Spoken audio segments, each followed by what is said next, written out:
नमस्कार दोस्तों, मैं डॉक्टर प्रियंका सिंह स्वागत करती हूँ आप सभी का।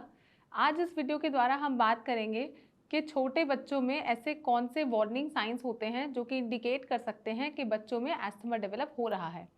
सबसे पहले मैं ये बताना चाहूँगी कि 5 साल से छोटे बच्चे जिनको भी बहुत ज़्यादा खांसी हो, सांस लेने में तकलीफ हो, उनको एग्जैक्टली हम जब डायग्नोसिस बनाते हैं तो अस्थमा वर्ड जो है वो नहीं बनाते। अस्थमा की जगह 5 साल से छोटे बच्चों में इन्हीं सेम कंप्लेंट्स अगर हमें देखने को मिले तो यहाँ पे इस बीमारी को नाम दिया जाता है HAD, यानी कि हाइपर एक्टिव एयरवे डिजीज। वहीं पर अगर यही सारे सिम्टम्स जो कि हम इस वीडियो के आगे डिस्कस करेंगे, यही सिम्टम्स हमें अगर किसी भी बच्चे में 5 साल की उम्र के बाद देखने को मिल रहे हैं और ये सिम्टम्स लंबे समय तक परसिस्ट कर रहे हैं, यहाँ पर हम बोल सकते हैं कि उस बच्चे को अस्थमा है। अब ये जानते हैं कि ऐसे साइंस और सिम्टम्स कौन से हो सकते हैं। सबसे पहले जो साइन आपको देखने मिलेगा वो है क्रॉनिक कफ, यानी कि एक प्रकार की ऐसी सूखी खांसी जो कि लंबे समय से बनी हुई है और वो खांसी जो है वो जा ही नहीं रही है। आप नोट करेंगे कि बच्चा जैसे ही सोने के लिए रात को बेड पे आता है, उसकी जो खांसी है वो एग्रावेट हो जाती है। ये खांसी मोस्ट ऑफ द टाइम जो है वो ड्राई कफ होगी, यानी कि सूखी खांसी होगी, इसमें बलगम नहीं आएगा। वहीं पर जब भी बच्चा कुछ भी फिजिकल एक्टिविटी कर रहा है, कुछ भी खेल रहा है, तो ये जो खांसी है बहुत ज़्यादा बढ़ जाएगी। ये एक इंडिकेशन हो सकता है कि बच्चे को अस्थमा हो सकता है या फिर HAD हो सकता है। यहीं पर मैं ये भी बताना चाहूँगी कि अगर यही खांसी सिर्फ 2-3 दिन या मुश्किल से 6-7 दिन के लिए बनी हुई है, यहाँ पे हम ये कंक्लूजन नहीं निकालते कि बच्चे को अस्थमा है। यही खांसी अगर परसिस्ट करेगी तब हम उस तरफ सोचते हैं कि बच्चे को अस्थमा इन फ्यूचर हो सकता है।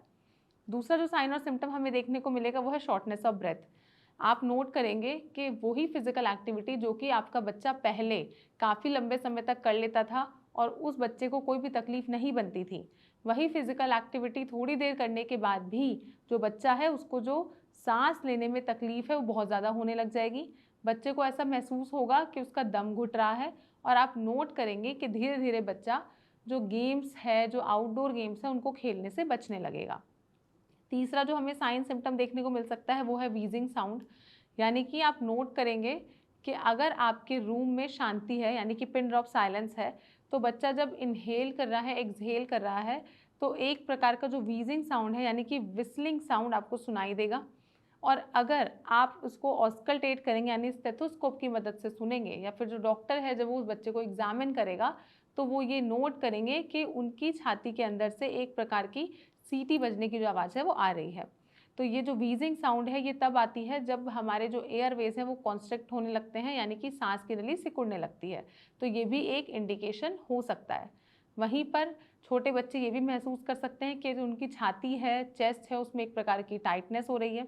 अगर हम टाइटनेस की बात करें तो छोटे बच्चे इस सिम्टम को एग्जैक्टली नरेट नहीं कर पाते, तो वो आपको डायरेक्टली तो नहीं बता पाएंगे कि उनको चेस्ट में किस प्रकार से डिस्कम्फर्ट है।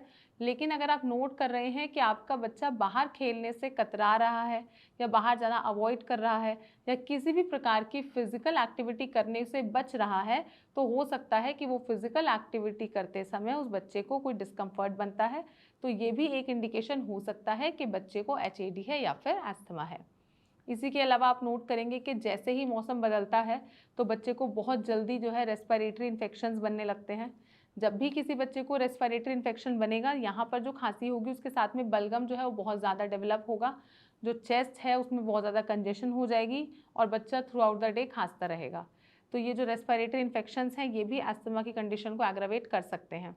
इसी के अलावा आप नोट करेंगे कि जो बच्चा है वो बहुत वीक हो गया है फिजिकली और बहुत ज़्यादा लेथार्जी हो गया है, उसके अंदर पहले जैसे एनर्जी लेवल्स नहीं हैं, बच्चा अपनी पढ़ाई पे कंसंट्रेट नहीं कर पाएगा और अपना जो रेगुलर रूटीन का वर्क है वो नहीं फॉलो कर पाएगा। साथ ही साथ बच्चे के अंदर जो इरिटेबिलिटी है वो भी बहुत ज़्यादा बढ़ जाएगी। तो अगर आपके घर में कोई भी छोटा बच्चा है और उनको इस प्रकार के कोई भी लक्षण बन रहे हैं और आप नोट कर रहे हो कि ये लक्षण जा नहीं रहे हैं even after taking the proper medications, तो आप अपने डॉक्टर से संपर्क करें, उनसे बात करें और डॉक्टर को कोई ऐसा प्रॉपर ट्रीटमेंट लेने के लिए कहें जिससे कि जो बच्चे की फिजिकल कंडीशन है वो विद टाइम बेटर होती चली जाए। अगर आपको ऐसे कोई भी सिम्टम्स हैं या घर में कोई बच्चा है या फिर बुजुर्ग है जिसको अस्थमा या फिर अस्थमा लाइक कुछ भी सिम्टम्स बन रहे हैं, तो आप हमारी टीम से संपर्क कर सकते हैं। नीचे दिए गए नंबर पर भी कॉन्टैक्ट कर सकते हैं या फिर कमेंट बॉक्स में अपना नंबर ड्रॉप कर सकते हैं। हमारी टीम खुद से आपसे संपर्क करेगी और हम पूरी कोशिश करेंगे कि आपको आपके अस्थमा के सिम्टम्स में रिलीफ प्रोवाइड कर सकें। जल्द मिलते हैं अपनी नेक्स्ट वीडियो में, तब तक के लिए स्टे सेफ, स्टे हेल्दी।